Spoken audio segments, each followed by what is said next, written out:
All right, folks, we are going to jump back into our second module worth of material. We've got to wrap up our discussion of hemoglobin and myoglobin, which is largely centered on um, hemoglobin. I had two protein options, and I decided to say the incorrect one. So all of this is about protein function. The important thing about any discussion regarding hemoglobin and myoglobin is I want you to think about them as models. Um, Hemoglobin as a model for a multimeric protein, so it's got multiple subunits that come together, and then myoglobin as a monomeric protein. Um, that's the most fundamental difference between these. In addition to that, I want you to think about this as, well, we're kind of like putting bricks in. We've talked about structural proteins. We talked about myosin and actin and how those structural proteins, they have a filamentous or a kind of fibrous structure to them. Now we're talking about globular proteins. So if you wanted to kind of have a hierarchy of sorts, you could, or kind of an umbrella view, you could say protein. They fall into two different categories. Fibrous, or I'll go with filamentous, and then globular. Filamentous proteins are your structural proteins, like actin, keratin, etc. Your globular proteins, they are enzymes. They catalyze reactions, cat RXNs. And then well, your non-catalytic proteins. So we're in this realm, we're in this area, and we're using this now to kind of go for hemoglobin and myoglobin. The differences between these two being their structural, like what they look like structurally. So we've talked about hemoglobin and myoglobin. We're going to kind of zoom back through that a little bit. And we've gone over the ligand binding math, this being kind of a model of how proteins that bind to a molecule and release it in a non-catalytic fashion, how they function. Now, where we kind of wrapped things the other day was we were talking about cooperativity. We were specifically talking about positive cooperativity. Now, just as a kind of a refresher, and this is an important thing, this is an oxygen binding curve. Um, could you tell me in the chat, M for myoglobin or H for hemoglobin? This specific binding curve, is it for myoglobin or hemoglobin? And I'm asking not for like, well, how much do you remember? But I'm asking because this is a pretty important targeted question that I want you guys to know the answer for. All right, I'm seeing nothing but M's. You're absolutely right. This is the binding curve for myoglobin. Now, what I want you to notice about this curve is that early on, the slope is very extreme. It goes up very quickly, and you can kind of look at this as it goes up quickly and then it kind of tapers or plateaus off. Um, Now, that is so there's not really too many moves to this curve. And what I mean by that is there's not like a shoo, shoo, shoo, shoo, something like that going on. Now, with that in mind, what is, let's see, this particular point, does anyone remember this is an important parameter for oxygen binding proteins? Does anyone remember it was a letter and a number that made up this particular point? And it was really kind of coordinate points. P50, you're absolutely right. This is your P50. Now, with that and said, could somebody give me an approximate value for the P50 of this oxygen binding protein? And if you can include the units, even better. 2.5 torr. Yes. So remember, our y-axis here, this zero point 0.5 is the 50%, the halfway point. The P50, the actual value, P50 is going to be a number and then with a unit of torr or something like that. Torr because you have the partial pressure or the pressure of this gas. And that all relates to Charles's law. So we're at 2.5 torr is you can kind of think about this as almost like a binding constant. Okay, now when we go through here, affinity constant, yeah, P50. Um, I had a question the other day about, well, what numbers can we expect? And I will give you numbers for comparison. I'll say, like, oh, okay, well, you have two different proteins. One has a P50 of 36 and another has a P50 of 12. Which one of them has a higher affinity for oxygen? And the lower the P50 value, the higher the affinity. That's kind of like it's kind of like your pH scale versus your hydrogen ion concentration. As your as your hydrogen ion concentration goes up, your pH goes down. As the P50 goes down, your affinity for O2 increases. Now, this is something that when you're thinking about applying this, one way that I initially got, or one thing that I want you guys to avoid doing is thinking about, oh, well, does myoglobin's affinity for O2 change? Not really, though instead, or myoglobin slash hemoglobin, I want you to think about it as a comparison. So one good example would be to think about, give me a one in the chat if you've ever heard about sickle cell anemia.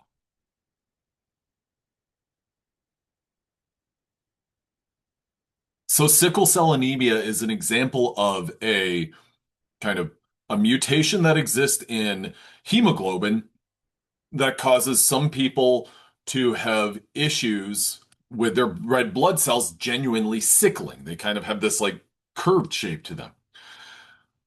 If you were to compare um, HB, I'm going to call it HBS versus HB wild type, well, HBS is going to have a higher P50 than wild type uh, hemoglobin.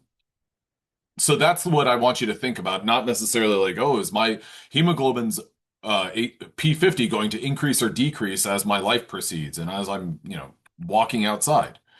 Okay, so our important oxygen binding parameters are P50. Um, that is kind of the benchmark that's used for comparing oxygen binding proteins. So we look at a low P50 as having a high affinity for O2 and a high P50 as having a low affinity for O2. Now, our other point is basically, well, when we reach 100% saturation, that's typically not going to happen. If you think about hemoglobin or oxygen binding proteins going through your body, what they're going to do is they're going to bind oxygen, then they're going to release it. So if you think about this graph is representing all of the hemoglobin that's in your body at any given point in time. Okay, so that's kind of our refresher. Now what we're looking at, though, is we're looking at these transitions from the T state to the R state. Could anyone tell me what letter corresponds to the inactive form of hemoglobin? T. T short for tense or tight, and R is our relaxed state. Our relaxed state meaning that it can bind and release oxygen more easily. Now, this is our T state on the left and our R state shown on the right-hand side. The difference between them is this central cavity, among other things, but the most visible thing is that central cavity. Now, that central cavity is wide open whenever you're talking about the inactive or the deoxygenated form of hemoglobin, whereas it kind of shrinks down a bit whenever we have our oxygenated form of hemoglobin. That transition from the T state to the R state back to the T state are some of the important parts about, well, proteins changing and specifically hemoglobin changing. Now, I'd like to say this explicitly so everyone is clear. Myoglobin does not observe this. Now, myoglobin does undergo structural changes, but this T state to R state is unique for proteins that have multiple subunits. Okay, so what we've got and where this all is kind of originating from is our heme molecule. When it's in this V shape, that's representing our deoxygenated hemoglobin. But when O2 binds, it pulls that iron up. And I know I'm pointing downward there, but that puts that heme in one flat plane, which causes our helix here to shift. That movement of that helix causes the entire protein to change. Now, that is something that does happen in both hemoglobin and myoglobin. So myoglobin will see that, but the long kind of overall shift of a multi-subunit protein, myoglobin is not going to observe that because myoglobin is only one subunit. Okay, so talked about this. Okay. We talked about positive cooperativity as something that hemoglobin exhibits. And this was what I think is a good analogy of that junior high school dance. Nobody wants to dance initially, then one person does. And then all of a sudden it gets much more popular. And this is really kind of weird, but this is a unique phenomenon. This fully oxygenated hemoglobin has a greater affinity for O2 than our completely deoxygenated form. I say that's weird because my thought would be, well, the purpose of this protein, the purpose of hemoglobin is to bind oxygen and then release it. So when it doesn't have any oxygen bound, shouldn't it want to bind it? You would think so. But that's where we see this transition from the T state to the R state. The structural form of this protein, this is our T state, this is our R state. This is our tense, tight state that's like, I don't want to bind anything. And then this is the one that's like, man, I love binding oxygen. I'll release some, but then I'll bind some more. It's just so much fun. I feel like there's a metaphor for life in this, but I don't know. I don't want to project my philosophy or anything like that. Is it due to polarity? Um, the difference between these, well, the transition from the T state to the R state is really based on what the protein structure is. And just when one subunit binds O2, like this right here, that causes these X's, which represent my different subunits, to kind of contort themselves a slightly different way. So in the question, is it due to polarity? That's I don't I wouldn't say yes to that. I would not say that it's due to polarity. I'd say that it's due to the structure of the protein, those of the whole protein and of the individual subunits. I hope that answers the question there. Okay. Now, hemoglobin, this is kind of the new stuff. Hemoglobin's going to do different things because it has to bind oxygen, but then it has to release it. So that's one of the things that we need it to do. We need it to bind oxygen in the lungs, but then we need hemoglobin to get to the tissues and release it. So how does that take place? Well, that's all oxygen dissociation. We want to know how the sites filled will vary with oxygen pressure. So think about this as in the tissue. Remember our PO2, that's equivalent to O2 concentration. I want you to type L for lungs or T for tissue. Where do you think the oxygen concentration, the pressure of oxygen is going to be greater? Where do you think there's going to be a ton of oxygen? Lungs. Absolutely. It's going to be in the lungs. In the tissue, I mean, you don't have, sure, all of your muscle cells have membranes and oxygen can get in there, but it's not going to get through a lot, or there's not going to be a lot of oxygen that gets through there.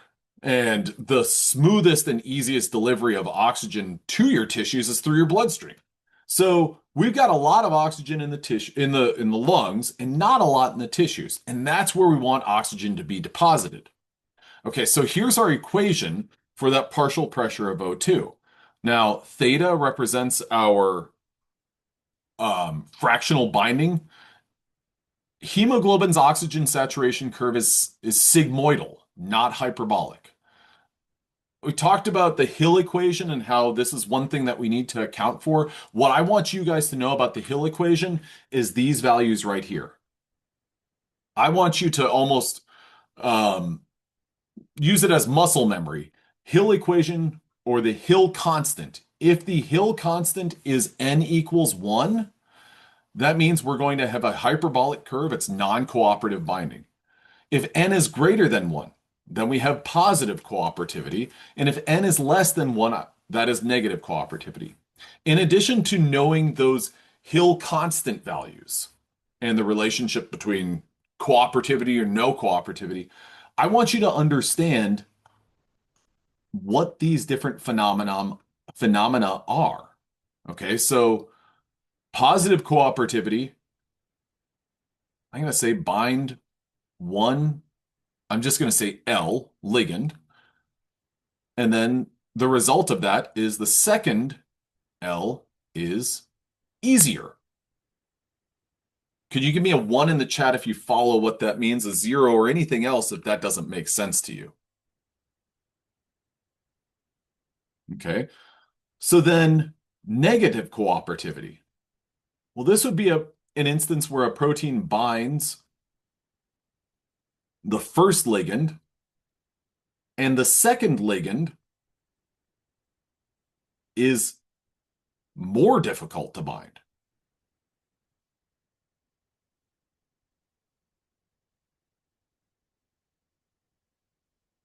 Now, can you give me a 2 in the chat if that makes sense?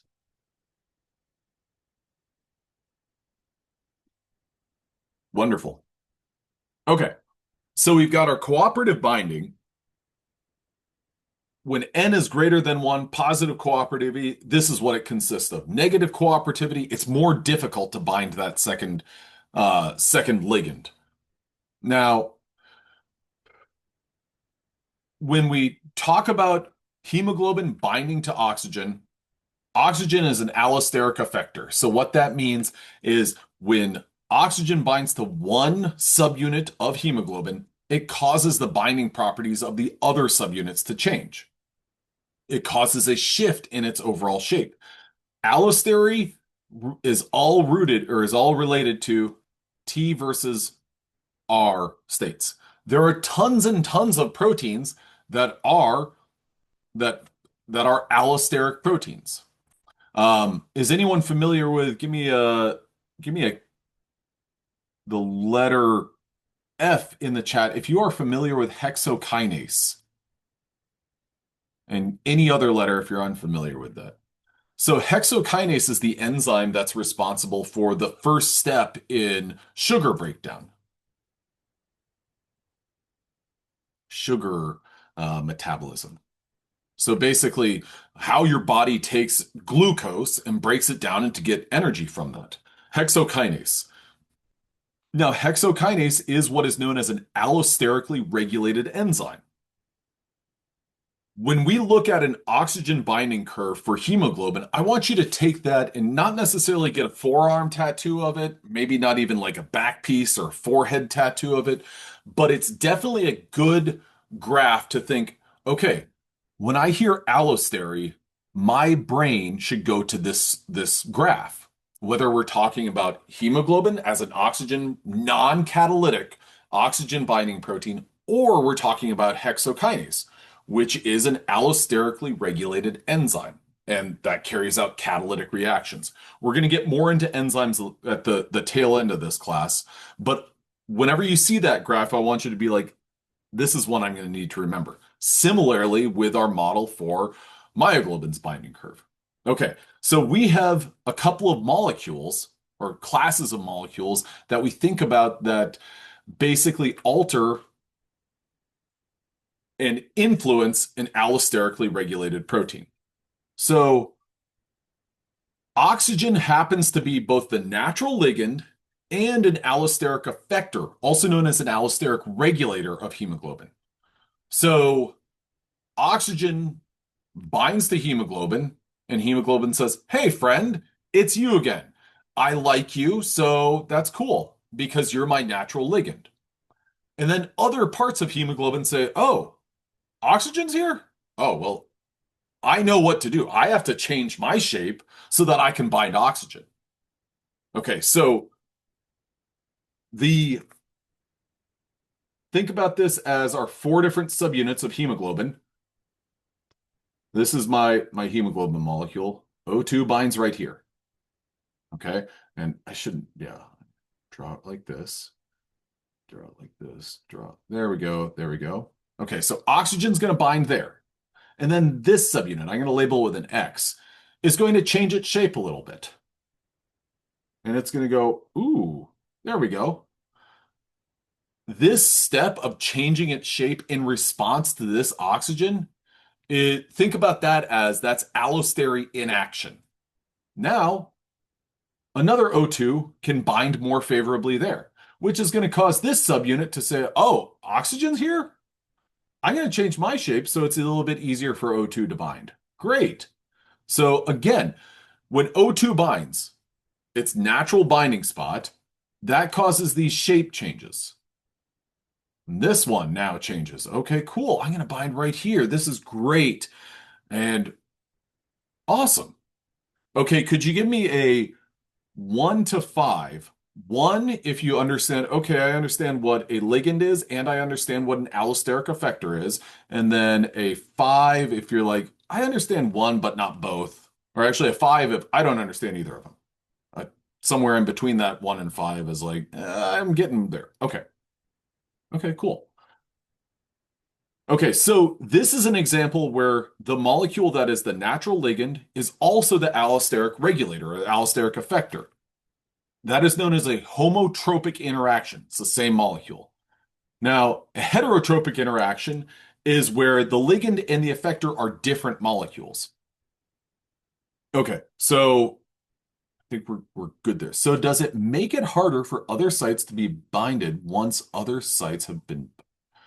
Okay, so if I understand your question correctly, does it make it harder for? I'm just gonna talk because I don't think that makes any sense. Sounds Um, good. does it like make like once O2 binds to one site, does it make the other site, does it make that site harder for O2 to bind? Or is it like all like individual, like you know what I mean? Yeah. I do. So that's a great question. Um, and that actually goes back to that positive cooperativity. So when O2 binds to one location, it makes it easier for the other location to change shape and bind O2. So so I think that we've got a couple of things going on. We've got this allostery where we have different shapes of the protein, but we've got this cooperativity going on. Now, what you described with would it make it harder? That would be an example of negative cooperativity. So homotropic and heterotropic interaction doesn't directly relate to positive or negative cooperativity.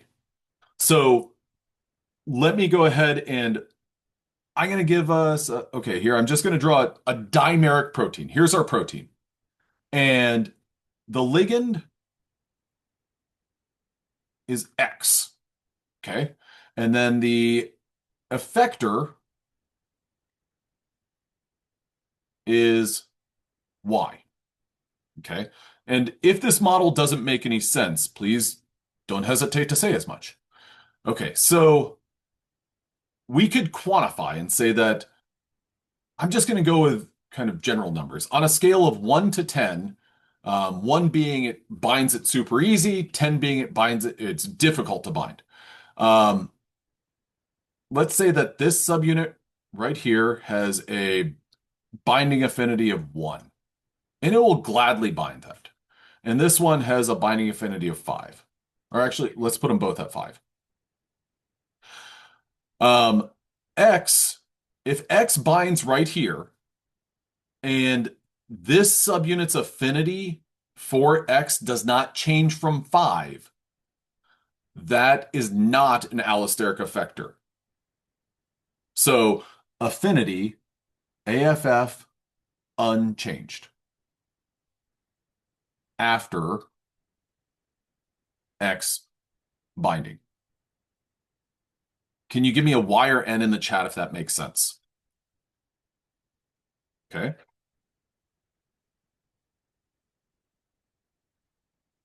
Now I'm going to go ahead and erase this. And I'm going to say, all right, well, X binds and then Y also binds. And this subunit with the affinity of 5, and then the other subunit, let's say that the affinity actually gets worse, jumps up to 10. Okay, my first question for you is, and add a Y or an N to the chat, did this subunit's affinity for X change, Y or N? Yeah, it went from 5 to 10. Okay. So what that means is that Y, this effector molecule, impacted this subunit's ability to bind X. Can you give me a 3 if that makes sense, or any other number if that doesn't make sense? Okay, delightful. Now, there's like, we're working on an onion here. We've just pulled back like 2 layers. X is the natural ligand, Y is the effector. These two, X and Y, are different molecules.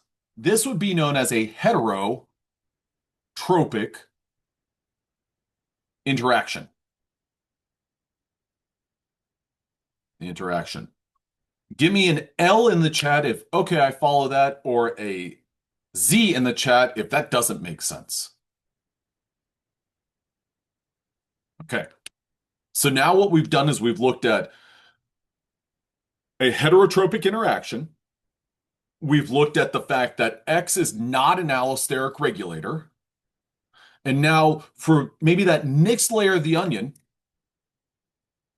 is Y, and I'm going to give you your scale. 1 is easy binding.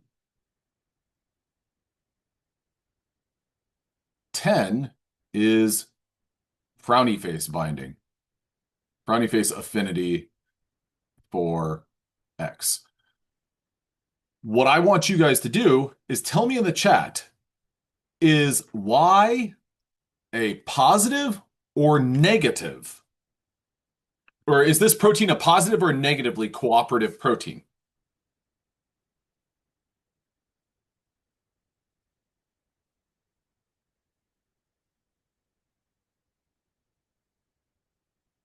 It made it more difficult for X to bind. So that would be an example of a negative cooperative situation. Now, I'm happy that I saw some people put positive, some people put negative. Can you give me a 7 if, okay, I follow that, or a 0 if you say, but why is it negative? Okay, I'm seeing lots of 7s, but what we saw was when Y it's negative because it made it harder. Absolutely. When Y binds to this subunit right here, you talked about CO and HG in lecture, H2 in lecture last time. Would that be an example of negative cooperativity? Subtle differences. So would X be, X binding is not an allosteric regulator. So X binds to one subunit, doesn't change anything. When X and Y bind to this subunit right here, then this subunit, this other subunit, I'll label it, maybe, here we go. Subunit 1, subunit 2. When X and Y bind to subunit 1, subunit 2 changes shape. and its affinity for O2 goes from 5 to 10. Now, carbon monoxide and H2S, those are kind of tricky because they are not allosteric regulators. You could kind of look at them as inhibitors. I thought it was positive because Y caused affinity to change from 5 to 10. Yes, that is fair, but you just got mixed up, and I'm sorry I didn't clarify this as much. It made it more difficult to bind X.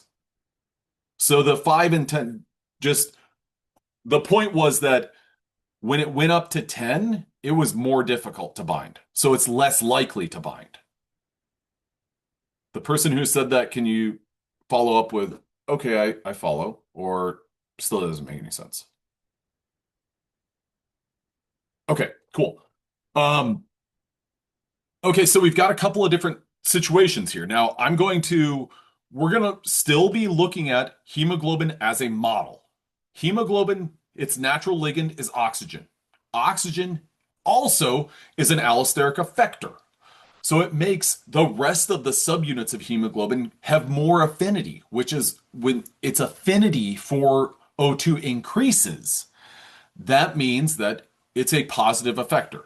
So a heterotropic interaction is what we saw here with X and Y, our two molecules that are different.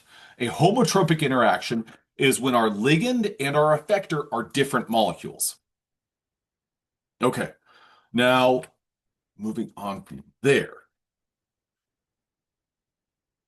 What we see here is one of the important parts about an oxygen binding curve. The shape of this curve is represented of a pretty well-drawn hemoglobin binding curve. What I want you to know about this and what I want you to look at, there's some animations on here, but what I want you to do is I want you to look at points 1, 2, and 3. And I'm going to describe this and then we'll kind of blow through the animations. The way that I want you to look at these three curves is I want you to look at them and say, they have effectively the same shape. Can you see that? If you see yes, put a U, and if you disagree with that, put an M.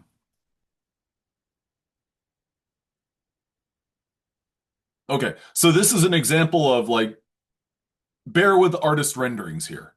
Now, with that in mind, when we talk about oxygen binding curves, there's certain pieces of language that we use. When we describe this curve, curve one going to, or if you were walking from curve one to curve two, that would be considered a right shift. So when we talk about oxygen binding curves, we talk about shifts to the left, we talk about shifts to the right. Now, with that in mind, you will have multiple choice questions that say, in which direction does this curve A, or I'll go with curve A, move to overlap with curve B? I will say up, down, left, right. I'll throw them all out there. The correct answer is if we wanted curve A to overlap with curve B, it would be a shift to the left. Can you give me a 1 in the chat if you follow that, or a 5 if you don't see that? Okay, so oxygen binding curves, we always talk about shifts to the right or to the left. Now, with that said, our first curve, which I'm going to label A, that's our P50. And our P50, I'm going to put a number down as opposed to 1x or 2x, 5. Okay, and then curve B, our P50 there is 10. So if your oxygen binding curve shifted to the right, what do you think, or what does that mean about the P50? First question is, does the P50 change Y or N to the chat?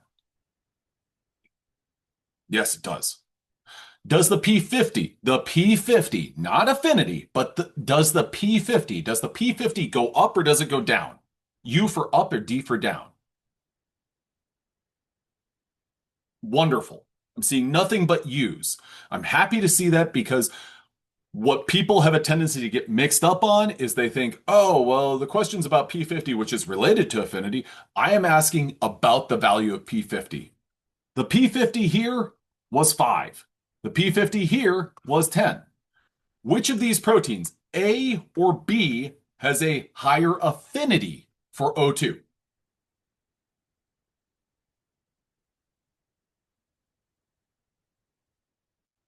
Yes, A has the higher affinity. B has the lower affinity. Okay, now this is what these shifts are important to observe because we'll talk about some of the details of why these shifts occur. Now, anything that causes the O2 affinity to decrease causes the P50 to go up and shifts the curve to the right. Anything that causes the increase of O2 affinity shifts the curve to the left. So as it shifts to the right, the affinity decreases. You're absolutely right. So it shifts to the right, the affinity decreases. The way that I always kind of think about this is we've got our two proteins, A and B, and we give them kind of an oxygen tank. One of them has a very low concentration of O2. I'm just going to draw two O2 molecules. And this protein sees this and says, Psh, I got oxygen from there. B, O2, O2, O2, O2. These proteins A and B, they effectively see these two gas tanks as basically being, oh, well, they've got enough oxygen. Yeah. A, it's almost like A is a more precise protein because it has a higher affinity for O2. B is a less precise and has a lower affinity for O2. Okay. All right. So the shifting of a curve to the right or left is one of the important points about oxygen binding curves, and these are good models for understanding enzyme activity curves, which we will get into at the tail end of this class. Okay, now when it comes to what causes a shift to the right or to the left, one of the things that's been observed was by Christian Bohr. What he studied was hemoglobin affinity for O2 dependent on pH. Okay, now what that means is that he used myoglobin here as an internal control, as a standard, as a positive control. And you know what? Myoglobin, I'm going to go ahead and make an estimate of the P50 for myoglobin. The P50, let's see, this is 40, this is 20. That means approximately here is 10. I'm going to put the P50 of myoglobin here at, I mean, doesn't matter too much, but I'll just 5. Can you give me a 9 in the chat if you see how I arrived at 5? Wonderful, wonderful. Okay, so Christian Bohr referred to this as the Bohr effect. And what he did was he studied myoglobin, or sorry, hemoglobin. He said, I want to look at hemoglobin and how protonation, because does anyone remember what amino acid is responsible for kind of coordinating the iron and the O2? What amino acid was that? Histidine. Now, I know that I never said you had to memorize these, but with histidine in particular, can anyone give me a ballpark estimate of the pKa for the histidine R group, the imidazole or the imidazole ring is what it's commonly known as? It's roughly 6.1. Why does that matter?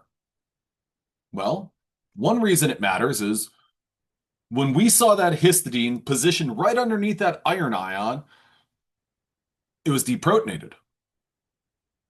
At a physiological pH, chances are histidine might be deprotonated. Is it absolutely going to be deprotonated? No. But chances are it's going to be deprotonated at close to that pH of about 7. Now, it's Christian Bohr, not to be mistaken with Niels Bohr, the Bohr model of an atom. But Christian Bohr said, all right, well, let's study hemoglobin at these different pHs. He said, all right, what's it look like at a pH of 7.6? P50. I'm going to call that P50. These are all P50s, so 7.6. It's approximately, let's call that 13. And if you can confirm that you see these same numbers by typing that number in, that will be a good thing for me to kind of keep in mind. So if you see how I arrived at 13, type 13 into the chat.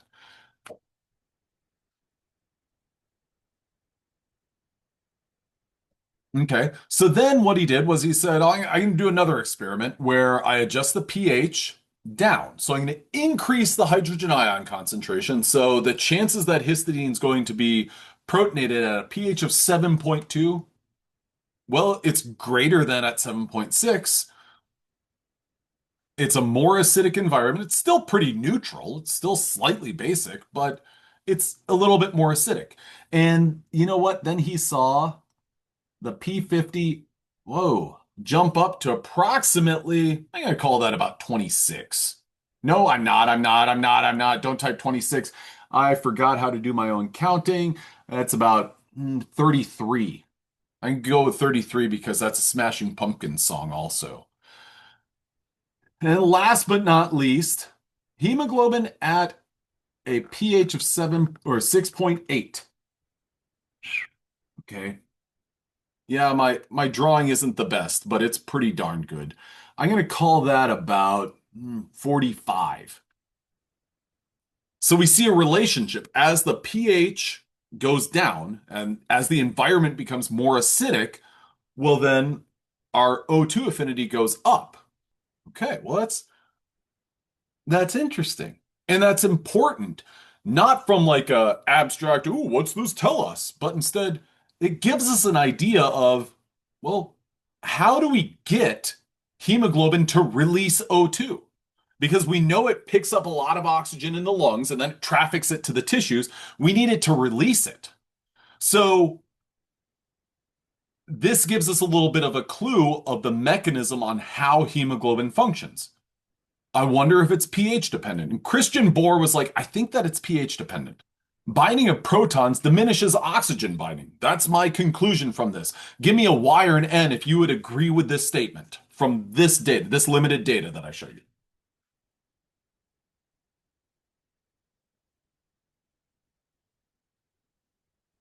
Great. And what he also saw was that binding of oxygen diminishes proton binding. Ooh, interesting. Because, yeah, sure, we went to 7.6 and 7.2 and 6.8. Let me ask you this, add a Y or an N to the chat. Does this protein that has in the environment with a pH of 6.8, does it still get pretty close to becoming 100% saturated with oxygen? This curve represents it. And I mean, yeah, it still gets there. Despite the lower pH, it still gets there. So that's an indication that at some point, the protonation state and O2 are kind of at odds with one another. And there is an optimal and ideal pH, but there's that little bit of a balance and fight between these two. Okay.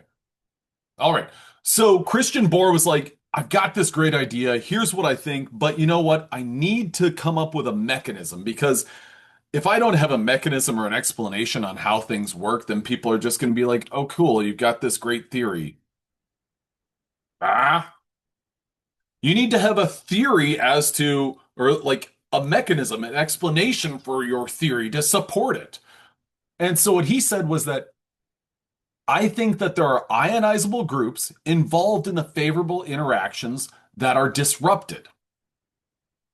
So in the T state, in the deoxyhemoglobin state, our inactive state, there are favorable or stable ionic interactions that stabilize that structure. So you could take that to mean, well, if you could lock up those ionic interactions, then you're going to stabilize the T state. Specifically, he went after a couple of amino acids. He said, you know what? I think that histidine 146 at the C termini of the beta 2 subunit. Remember, hemoglobin is alpha 1, beta 1. alpha 2, beta 2. That's the tetramer. There's two alpha subunits, two beta subunits. I think in this beta 2 subunit, there's histidine 146, and I think that that forms an ionic interaction with the aspartate 94. That's a stable interaction. Do you have to memorize these specific amino acid residues? I'm not going to ask that of you. I am going to ask you to know what types of interactions there are. This is an ionic interaction, but you guys already have seen similar questions where I presented you with histidine and aspartate. What type of interaction exists between those amino acids? So that's an ionic interaction or a salt bridge. The ionic interaction between these two residues stabilizes the proton against dissociation, increasing the pKa of 146. Oh man, that's crazy. The pKa changes. That's an important thing to know that when you have this large molecule, the pKa can change a little bit. And when there's a specific structure that's been established, well, that pKa can be altered. Now, in oxyhemoglobin, well, if this is what stabilizes the T state, then anything to disrupt that ionic interaction is going to destabilize the T state, therefore stabilizing the R state. Okay, oxyhemoglobin. This is Bohr's hypothesis that upon binding of O2, the favorable ionic interactions between 146 and 94 get busted up. That His 146 aspartate 94 interaction gets busted up. Therefore, our His 146 pKa goes back down to its kind of normal level. If you're reading this and you're like, well, that seems like a catch 22, you're absolutely right. This is the T state stabilizes the T state. It's a self-fulfilling prophecy. But then transitioning from the T state to the R state, well, that's also kind of anything to destabilize the T state stabilizes the R state. And when oxygen binds, it's going to disrupt that T state and disrupt that ionic interaction, causing the pKa to change. Okay. Can you give me a 1 in the chat if you follow this, or an 8 in the chat if you're like, that's, huh? There's a lot going on there. And the 8 is not necessarily, I have no idea what this means. It just means there's a lot going on there. The key takeaway from this is that this His 146 aspartate 94 stable interaction is favored at low pH. The part that makes it also a self-fulfilling prophecy is that low pH favors this interaction. Okay. Now, the things that I want you to know about this is I want you to know that ionic interaction. If you can disrupt that specific ionic interaction, you're going to lead to the stabilization of the R state. And therefore, your protein's going to be able to more easily bind O2. Now, the effect of pH on His 146, well, a high hydrogen ion concentration or a low pH favors the protonation of His 146. Okay. Protonation of His 146 favors the T state. Oh, wait, before. Wait. Okay. Protonation of His 146. A or B? Where is 146 more likely to be protonated? A or B? A. At the lower pH. It's more likely to be protonated at a lower pH. You're absolutely right. Okay. So, how would you describe, thinking of shifts, right, left, how would you describe decrease in pH? Is that going to cause an oxygen binding curve to shift to the right or to the left? And let's just, yeah, right. Perfect. It's going to cause it to shift to the right. As our pH goes down, our O2 binding curve shifts to the right. So another thing to think about that is a shift to the right, shift, right, favors T state of our protein. Okay. I just wanted to kind of pause that and bring back some of these shifts in this discussion of shifts. The T state favors the release of O2. That's the deoxy form. So if you have the protein in the R state and you decrease the pH, well, you're going to shift it from the R state to the T state. You're going to shift it from the oxygenated form to the deoxygenated form. Now, anything that favors the T state lowers the O2 affinity, causes the P50 to go up.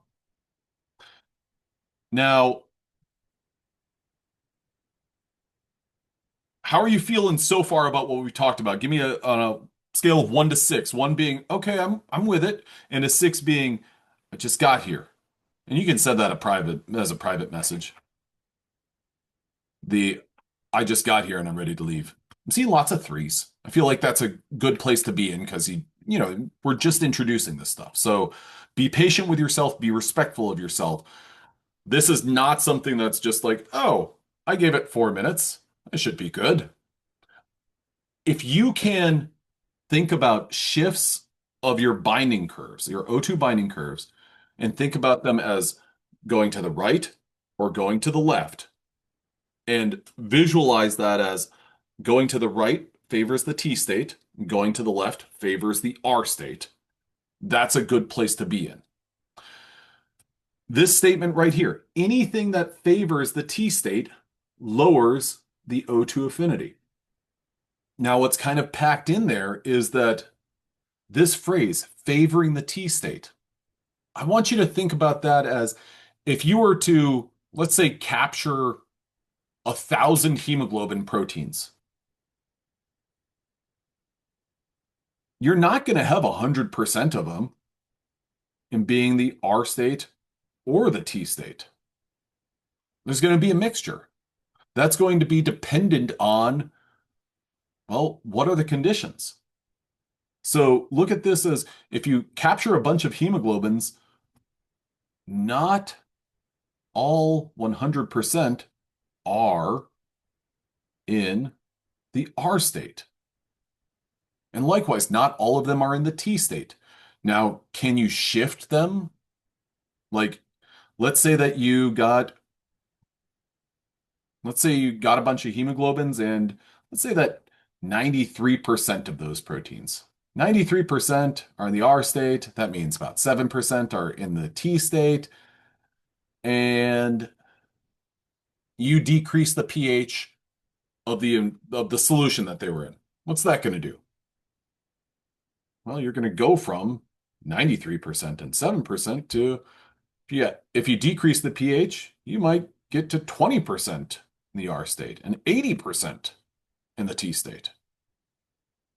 This is, hemoglobin is a dynamic protein. Depending on the environment, the oxygen availability, or the pH, it's going to shift one way or another.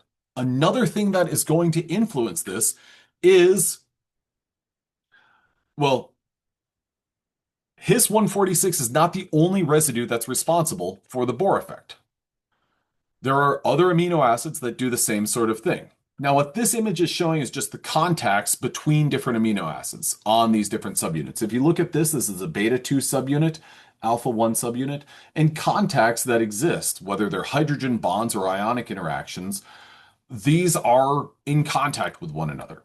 Now, you don't have to know any of those specifically, but what I do want you to see here is we've got a positively charged residue from an alpha 1 subunit to stabilize an interaction between a beta 2 subunit. Now, carbon dioxide is an allosteric effector. Tell me, is is carbon dioxide a heterotropic effector? Enter a T for that, or M for a homotropic effector.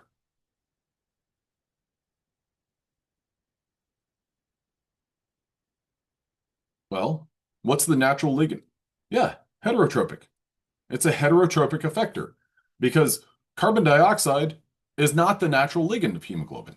The natural ligand of hemoglobin is oxygen, O2. So carbon dioxide is an allosteric effector. Carbon dioxide has two effects. The first one is that carbon dioxide diminishes oxygen binding by decreasing the pH. So CO2 causes the environmental pH to go down, to become more acidic. Therefore, it increases the Bohr effect. Now, this is a natural part of cellular respiration is the production of CO2. The CO2 is going to diffuse from the tissues to the capillaries. Hydration of CO2 in tissues and extremities leads to proton production.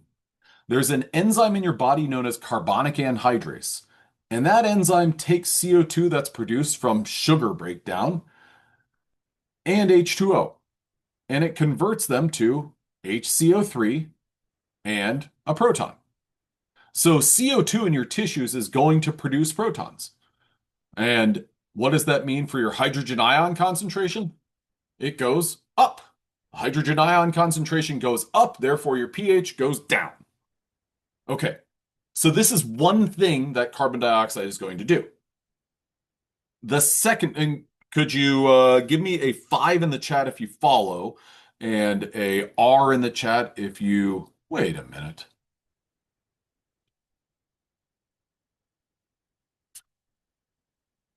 Okay, great. All right.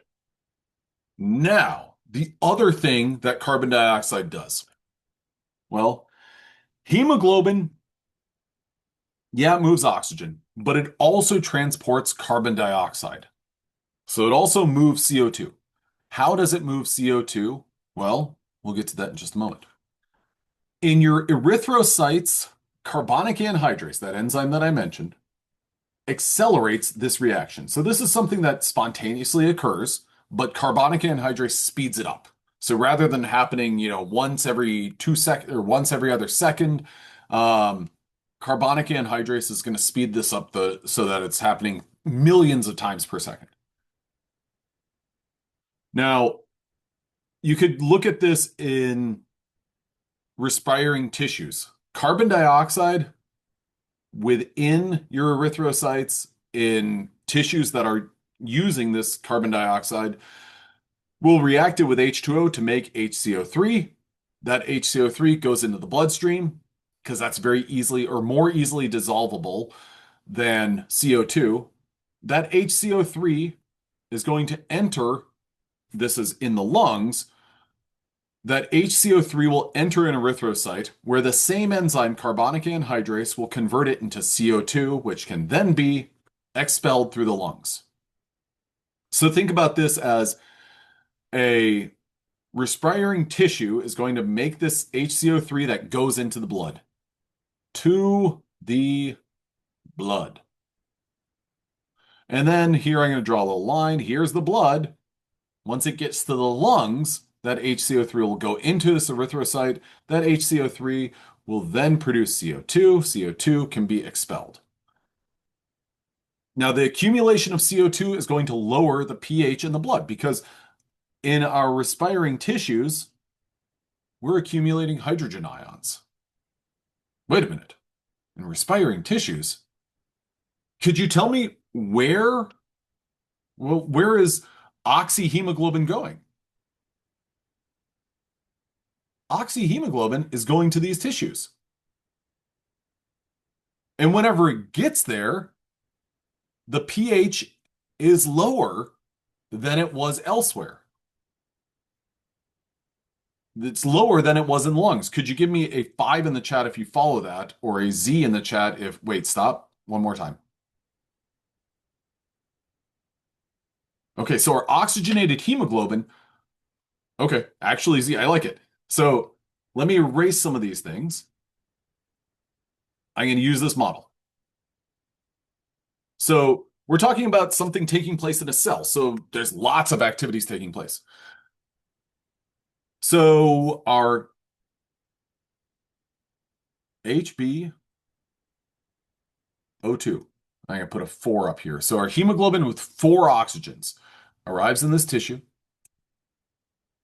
or arrives in a muscle tissue, a muscle cell, and it is going to release or it's going to release O2, which can then be used to produce CO2.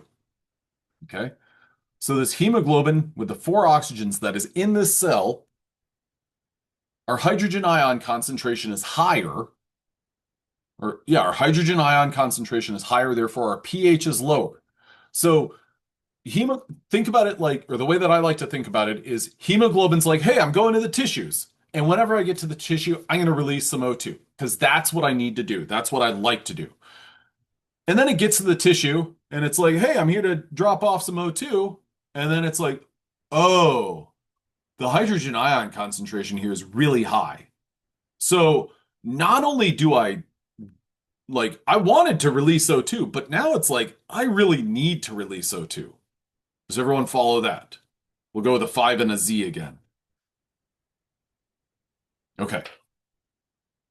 So when CO2 accumulates, the pH goes down. O2 depleted muscles generate lactic acid, which is just kind of a metabolic issue, thereby lowering the pH. So that's another factor that contributes to hemoglobin releasing more because we know that when the pH is low, hemoglobin favors the T state. These protons are taken up by hemoglobin as oxygen dissociates. So that's model one. That's basically this first part. CO2 diminishes oxygen binding by decreasing pH. Okay, so think about this as hemoglobin with oxygen bound gets to the location where, oh man, the pH is super low. I got to get rid of this stuff. So it does. Okay, so that's part one. The other part about how carbon dioxide impacts and influences hemoglobin is hemoglobin acts as a CO2 transporter. Now, the way that this happens is it's known as a carbamate or carbamation. That is when CO2 is added to the N terminus of our protein. So here's the N terminus of our protein. Here's our CO2 molecule. Whenever this N terminus releases a proton, it's going to pick up this CO2. So this CO2 is what's known as a post-translational modification. So this protein has been translated, it's ready to go, but this CO2 gets added to. Effectively, our hemoglobin gets modified and picks up this. It's like an aftermarket addition. It gets that CO2. Okay. Now, the reaction aids in the transport of CO2 to the lungs because, well, this is another CO2 molecule that gets transported up to the lungs, not with the help of HCO3. Now, it also increases the Bohr effect because, well, we have another hydrogen ion that is released. The bound carbamates can also form ion pairs, stabilizing the deoxy state of our protein. So, as a kind of summary, this model right here at the bottom of the page is effectively the same as this one right here, but it's just shown in a little bit more detail and a little bit differently. So it's similar but different. Okay. But this summarizes, well, what does hemoglobin do? Hemoglobin can, let me rephrase this. This whole slide right here, you could rephrase it as hemoglobin does bind CO2, just like it binds O2. The difference is that it binds in a different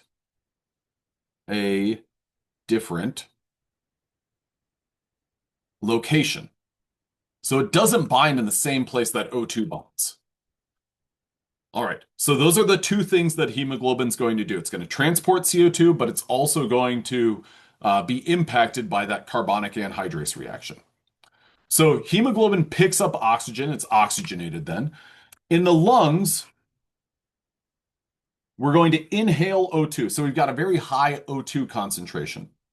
Hemoglobin, when it's deoxygenated, will pick up that O2. And for this, what I want you to do is just imagine that this HbO2 represents a fully oxygenated hemoglobin. Our fully oxygenated hemoglobin remains in the bloodstream. And then when it gets to the tissue, it's going to release that O2. That O2 can go in two different directions. Well, it's going to be bound by myoglobin. And so we'll have oxygenated myoglobin, but that O2 is also going to go to the muscle for respiration, also known as sugar breakdown.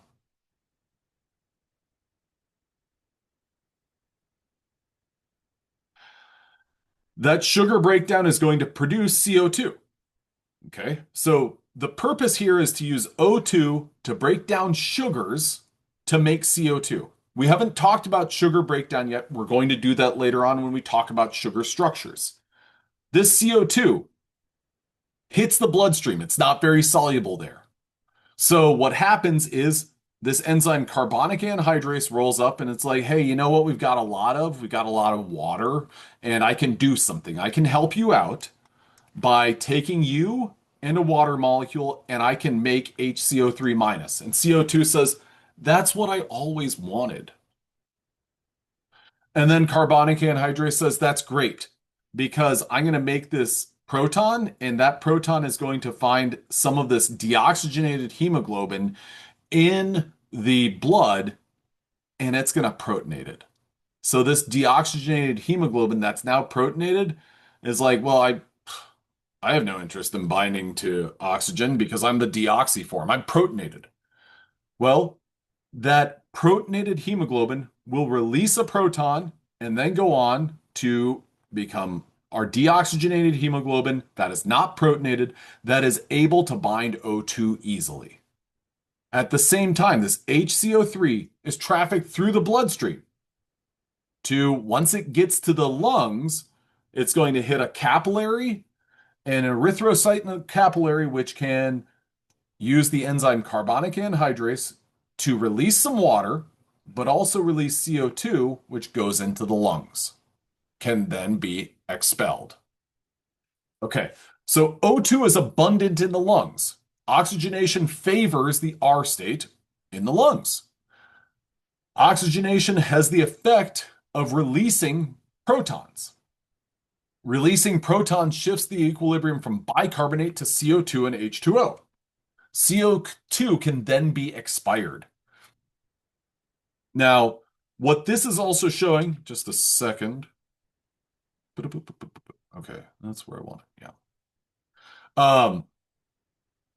So what this is showing is shifts from the to the right or to the left. This is kind of a good summary of what we've looked at. When the hydrogen ion concentration increases or pH goes down, well, then we see a shift of this oxygen binding curve to the right. When our pH conversely goes up, we see a shift to the left. Now, of course, those are things that are to an extent, like a pH of 1 is not going to make something more favorable to do something, or it's not going to, yeah. And a pH of 14 is not the other extreme. Okay, now CO2 is abundant and pH is low in the tissue capillaries. High CO2 concentration lowers the pH, favors O2 release. Formation of HCO3 releases more protons. Reaction with hemoglobin releases more protons. And favoring the deoxy or T state, promoting the release of O2 and binding of CO2. Now, what I want you to take away from all of these past few slides are, what does hemoglobin do, and how would hemoglobin respond in a particular situation? If the oxygen concentration is very high, well then hemoglobin's going to easily bind it. If the hydrogen ion concentration is very high, well then that's going to favor the T state as opposed to the R state. Now, our thought I had, man. Okay. I'm going to do this BPG slide right here, and then we're going to jump into and talk about enzymes for a little bit. I'll revisit these other things, but I want to kind of make a transition, but not completely. I want to kind of talk about enzymes a little bit. Okay. Bisphosphoglycerate is a compound. Dynamite drop in, Joel. Okay.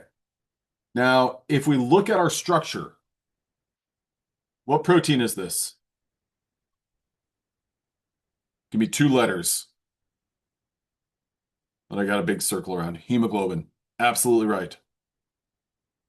Now, if you had to guess, would you say that hemoglobin here is in the T state or the R state in this picture?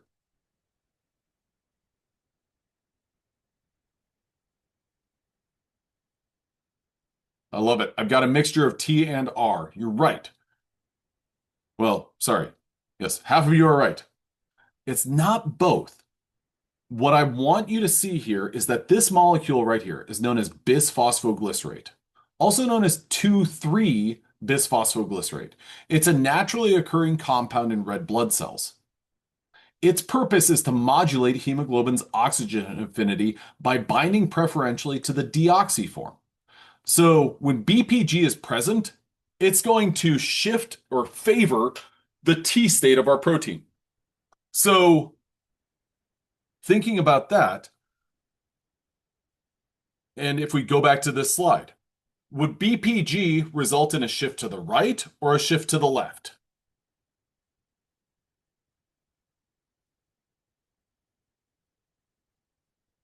It's going to favor a shift to the right because it favors the T state. Great job. Great job. Okay, so it favors the deoxygenated form. I brought your attention to that central cavity because BPG, what it does is it basically inserts itself in there. 2,3-BPG binds inside the central cavity of deoxyhemoglobin. 2,3-BPG has a charge of -5. Okay. Negative charges, or it has negative charges that interact with a pair of lysines, 4 histidines, and 2 N-termini. Now, is it a 1-to-1 ratio of all those things? No.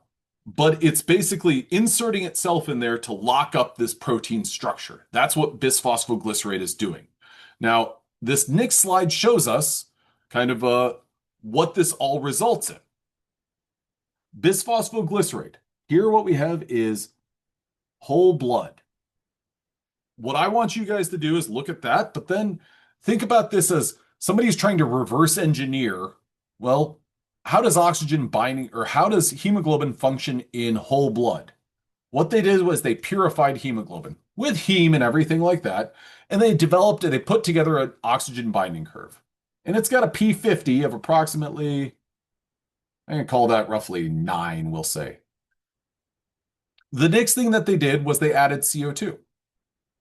Well, CO2 causes stripped hemoglobin to shift to the right, causing the P50 of this to be, I'm going to call that about 18. Okay. Now, the next thing that they did was they said, all right, well, let's do hemoglobin with just BPG. Well, it's again shifting to the right. So that tells you that BPG is a bigger factor, or maybe not a bigger factor, but it is a stronger influence on favoring the T state than carbon dioxide is. Because we see BPG in the presence of hemoglobin shift farther to the right than CO2. Now, when you combine hemoglobin, BPG, and CO2, we see kind of an additive effect. CO2 and BPG all cause a shift to the right. Is that as far as whole blood? Not quite. So what does that tell you? Well, that tells me there's something else in there. Okay. Now, with that in mind, give me a 1 if you would consider BPG an allosteric effector, and give me a 0 if no, it's not. Does it favor one shape? It does. So it influences the shape of the protein. Is it a homotropic or a heterotropic effector? T for heterotropic and M for homotropic. It's a heterotropic effector. It is different than the natural ligand. Okay. Great. Great, great, great, great, great, great. All right. Now, what I've got is we're going to change gears for just a couple of minutes because I want to get into enzymes. And I want you, I like doing these two things together because I want you to recognize some of the similarities between the curves that we look at for them. Can everyone confirm with a Y that they see the enzyme slide deck on their screen? Okay, cool. One day I did a lecture where I talked about something, a different topic for like 7 slides, and everyone was like, I'm just looking at the old one. Okay, so enzymes are the biological agents of change. When you look at a chemical reaction, here we have a rate constant for an uncatalyzed reaction. Now, these numbers, uncatalyzed reaction, 28 times 10 to the minus 16th. Huh? That's not directly this many times per second. Are you going to post the protein function slide with your notes on it? I will do my best to. The other day I had a technical issue where it didn't copy them. I'm sorry about that, but I'll get today's. Okay, so an uncatalyzed reaction rate constant. There it is. Now, what here is an example of a chemical reaction. This is a chemical reaction that is catalyzed by an enzyme known as OMP decarboxylase. It takes this molecule and removes CO2, hence the decarboxylase. Now, what? Okay. That gives us that rate constant. Now, what does that rate constant translate into how often it happens? Effectively, this uncatalyzed reaction right here, without the enzyme, will happen once every 78 million years, approximately, based on this rate constant. Can you give me a 5 in the chat if you follow that? Okay. Now, here's our enzyme. There's our uncatalyzed reaction rate. Here's our catalyzed reaction rate, 39. Okay. So what I want you to do is compare the uncatalyzed rate and the catalyzed rate. This is a super small number, which translates to that frequency. This is a larger number, and you could kind of look at this as this reaction in the presence of this enzyme will happen one time every 39 seconds. It's not, or 39 times every second. It's not that simple because we don't have any information about concentrations, but the real meat of the matter is this right here. Our rate enhancement. Our enzyme, OMP decarboxylase, will increase our reaction rate 1.4 times 10 to the 17th. This is kind of my sales pitch for why you should be interested in enzymes. We see this enzyme speed a reaction up 1, 4, a lot of zeros. I'm going to stop there. And this is a trend. Almost every single reaction, no matter how fast the uncatalyzed rate is, there is a considerable rate enhancement based on with the use of the catalyzed rate. Now, you know what? I'm not going to be the dirty dog who's like, oh yeah, just do the poll question, and that's what we're going to do. We will do this poll question, and we'll do it again on. No, we won't. Just give me your response in the chat. Though the amount varies, by how much does an enzyme typically increase a reaction rate? Looking back at these numbers, we got 10x, 20x, 0.5x, or 10,000x.